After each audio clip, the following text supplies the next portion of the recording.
जैसे ही रुद्र के ऊपर महादेव की पावन भस्म चढ़ाई गई, एक रहस्यमयी बदलाव होता है। वह अचानक से सूरज में बदल जाता है और हवा में उड़ जाता है। यह पल जैसे किसी पुराने रहस्य से पर्दा उठाने वाला था। दोस्तों, अब दीवाना दिल की कहानी एक ऐसे मोड़ पर आ गई है जहां से पूरी दिशा बदलने वाली है। एक ओर तारा और सम्राट को यह शक गहराने लगता है कि रुद्र ही असल में सूरज है।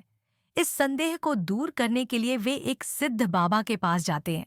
बाबा उन्हें शिवजी की भस्म देते हैं और कहते हैं कि अगर रुद्र इंसान है तो कुछ नहीं होगा, लेकिन अगर वह आत्मा है तो उसका असली रूप सामने आ जाएगा। इधर रुद्र की मां के मन में भी शक जन्म लेता है जब कुछ सूखे पत्ते रहस्यमय तरीके से उसके कमरे से बाहर निकलकर खुद ब खुद सीढ़ियों तक आ जाते हैं। वह घबरा जाती है और एक पंडित को बुलाती है, जिससे पूछती हैं कि क्या ये पत्ते किसी भूतिया ताकत का संकेत है। उधर तारा और सम्राट घर लौटते हैं। सम्राट बिना कोई समय गंवाए रुद्र पर बंदूक तान देता है और कहता है, अब देखेंगे तू रुद्र है या सूरज। रुद्र डर जाता है। उसकी मां चीख पड़ती है कि यह क्या कर रहे हो, लेकिन तारा उसे रोकती नहीं, बल्कि कहती है कि अगर वह रुद्र हुआ तो कुछ नहीं होगा, लेकिन अगर वह सूरज हुआ तो उसका असली रूप सामने आ जाएगा। तारा उसी समय महादेव की भस्म रुद्र पर फेंक देती है।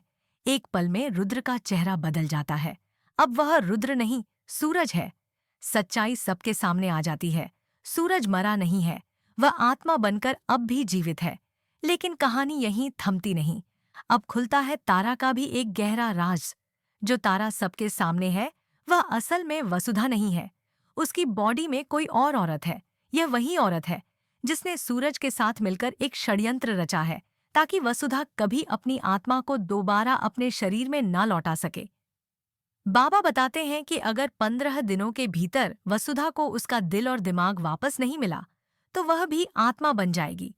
अब खेल एक नए मोड़ पर आता है। सम्राट को लगता है कि रुद्र अब भी वही है, लेकिन जब वह दोबारा राख डालता है तो कोई असर नहीं होता, क्योंकि नकली तारा और सूरज पहले ही मिलकर उस भस्म को निष्क्रिय कर चुके होते हैं। अब वे एक नया प्लान बना चुके हैं और इस बार खेल बड़ा है।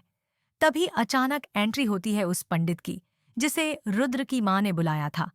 वह गंगा जल छिड़कता है और तभी एक चमत्कार होता है। सूरज का भूत अपने असली रूप में सबके सामने आ जाता है।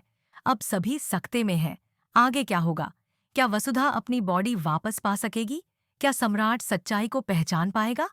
कहानी अब अपने सबसे बड़े मोड़ पर पहुंच रही है।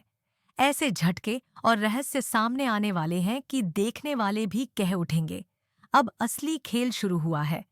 अगर चाहो तो इस कहानी को और भी विस्तार दे सकता हूँ या इसे किसी स्क्रिप्ट फॉर्म में ढाल सकता हूँ।